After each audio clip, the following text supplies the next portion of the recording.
What's going on, guys? It's Steve. So how good is James Harden and the Houston Rockets? They're having a really, really good season. They have the third best record in the NBA, along with the third seed in the Western Conference at 54-27. Now, who in their right mind expected the Houston Rockets, after losing an NBA superstar to the likes of Dwight Howard, okay, one of the best big men in NBA history, top 20 big man ever, who would have expected them to be even better than they were last year? Why? Because Mike D'Antoni, unfortunately, he couldn't do that with the Knicks, but that's because the Knicks couldn't get a good point guard at that time. We had fucking Chris Dwyane, and that's besides the point. Let me not stray onto the Knicks. Anyway, the Houston Rockets. James Harden is my vote for MVP. Okay? But that's besides the point. The point is that the Houston Rockets are having an extraordinary season. But how good are they for the NBA playoffs? So let's do a little digging. James Harden is having an historic season at 29 points per game, 8 rebounds, 11 assists. He equates to more points than Russell Westbrook. This isn't a debate. Trevor Ariza is giving you 12 points per game.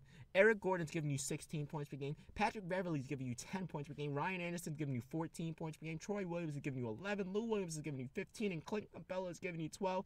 Sam Decker, Montrezl Harrell, I don't know how to say that dude. They say it differently every time I watch them. But whatever. This team has a lot of scorers. Okay, a lot of offensive options. Now, their main option is obviously James Harden, and he equates to his other teammates scoring the amount of points that they do. Let's be real. Without James Harden, Eric Gordon will still be doing this thing. He'll probably average more without James Harden because Eric Gordon is that type of player. But like Trevor Ariza probably give you 7 points per game. Ryan Anderson probably give you like 4 or 5 points per game without James Harden, etc., etc. So he makes his teammates better, which makes the team better. Now, offensively, this team has no problem keeping up with the best of the best in offense in terms of the Golden State Warriors, because the Golden State Warriors are the best team, the best offensive team in the NBA, that is, because obviously, you know, you Stephen Curry's, you have Kevin Durant, you have Klay Thompson, you have Draymond Green. I mean, this team offensively is stacked. But James Harden is good enough to give you 40, 45, and I guarantee you he's going to have some historic performances, him and Russell Westbrook and Gordon Hayward, etc., in the playoffs. Okay? So James Harden, offensively, they're top tier. Defensively, they may have some problems. Now, here's where they'll be all right defensively. A fucking huge-ass bike just rolled by. Here's where they'll be all right defensively. In their backcourt, think about it. You have Eric Gordon. Okay, you have Trevor Ariza guarding the small forward position, who can also guard the 2 spot, depending on who's playing the 2 spot. Okay, you have Patrick Beverley, who's one of the best defensive point guards in the NBA. Very pesky. He's like a Matthew Dellavedova, annoying to play against.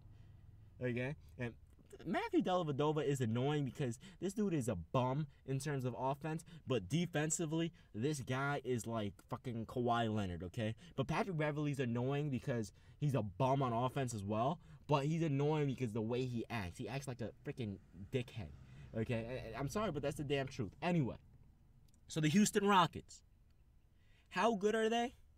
I think the Houston Rockets are good enough to make it to the Western Conference Finals. Now, obviously, depending on how the seeding goes, they would have to walk through the San Antonio Spurs and the Golden State Warriors. However the seeding goes, they're gonna have to walk through one of those 2 teams in the semifinals. So that's gonna suck for them. Hopefully they play against the Spurs, because to be honest, as much as I love Kawhi Leonard, I want to see James Harden and the Houston Rockets in the Western Conference Finals playing against Golden State. Why? Can you imagine James Harden pouring in 45 points per game in the playoffs, matching up against Kevin Durant, Stephen Curry, Klay Thompson? Now, obviously, Klay Thompson's going to be guarding James Harden. It's smart, because why put Kevin Durant on when he can? Kevin Durant has improved tremendously defensively this year. This guy he's really good this year. He improved his game so much in every aspect. He impacts the game, okay, which is great. But why overstrain your player when you don't need to? That's why Klay Thompson is so valuable. Now, let's not forget that this team, okay, that the Houston Rockets are just shocking. I mean, I know I've said this before, but who in their right mind would have thought that the Houston Rockets would finish the season with the 3rd best record in the NBA? I predicted them around the 6th, 7th seed, around there. I didn't predict them to be that good. You know, it's a testimony to Mike D'Antoni. Testament, I think that's the right word. To Mike D'Antoni, to James Harden, and the rest of them guys. Eric Gordon, Patrick Beverley. As a unit, this team is good. Now, defensively in the front court, they may struggle a little because obviously, you know, Ryan Anderson's not your best defender. You know, Clint Capella's not really a great defender. The front court, they may struggle. But if you look at the teams they're going up against in the playoffs, in the Western Conference, it's really a backcourt conference. And the NBA really is a backcourt league now. I mean, let's look at the Western Conference. Golden State, Steph, Clay, KD. Okay, they're gone. San Antonio, yeah, they have LA, LaMarcus Aldridge, but where's most of the points coming from? The backcourt, your Patty Mills, your Tony Parkers, your Kawhi Leonards, okay? That's where most of your points are coming from. Your Gordon Haywards with the Utah Jazz, your Damian Lillards and CJ McCollums. By the way, that duo, I can't wait to see them. Oh, my goodness. You know, so, I mean, either way, it's going to be, it's a backcourt league. So they're not going to be struggling in terms of, you know, defensive in the front court because, let's be real, it'd be different if they were playing. The only team that's really scary right now in the front court is, you know, the New Orleans Pelicans in the Western Conference, and in the Eastern Conference, it would be the Miami Heat. But even then, you know, Miami's in the East, and to be honest, the Pelicans aren't going to make the playoffs. So really all I have to worry about are the Memphis Grizzlies if they do face the Memphis Grizzlies, because obviously Marc Gasol is one of the best big men in the NBA. But besides that, the teams they're going against, Portland, Dame, and CJ, you got OKC, you got Russ and Victor Oladipo, you got the Clippers, you got Blake Griffin, who's really just a pick-and-roll player down low. Yeah, he has a post-game, but he spots up a lot as well. Chris Paul in the backcourt, Jamal Crawford, J.J. Redick, Austin Rivers. You had the Houston I'm talking about the Houston Rockets, dumbass. The San Antonio Spurs, Golden State. So they're really not going to be facing any dominant teams in the front court. So they'll be all right in the playoffs. This team is good enough to make it to the conference finals, but I don't think they're good enough to defeat the Golden State Warriors in the best of 7. I think they're good enough to defeat every single team in the Western Conference in a best of 7 besides Golden State. And if somehow, some way, they make the NBA Finals in 2017 today, somehow, some way they do it, and they play against the Cavaliers, do I think they're good enough? If they can beat the Golden State Warriors, who knows? Maybe they'll be good enough to beat the Cleveland Cavaliers. Do I think it's going to happen? Probably not. At best, they'll probably force 6 or 7 games against Golden State and go from there. But in terms of that, I mean, honestly, you know, that's a really good season for the Golden State Warriors.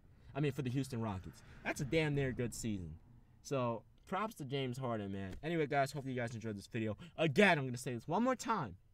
The MVP, the Defensive Player of the Year, and all of these other awards are not going to be announced until the end of June when they have the NBA award ceremony. It's going to be like the Grammys where they, Eminem this or Drake. It's going to be like that, but for basketball, which is exciting. I can't wait to see that. It just sucks that it's so late in the year, but hey, somehow, some way. And a good thing is the 3-on-3 tournament's going to start with that Ice Cube, and I can't wait for that too. I'm going to be covering that as well if you guys want to see that. Anyway, guys, it's me, man, Steve. I'm out. Peace.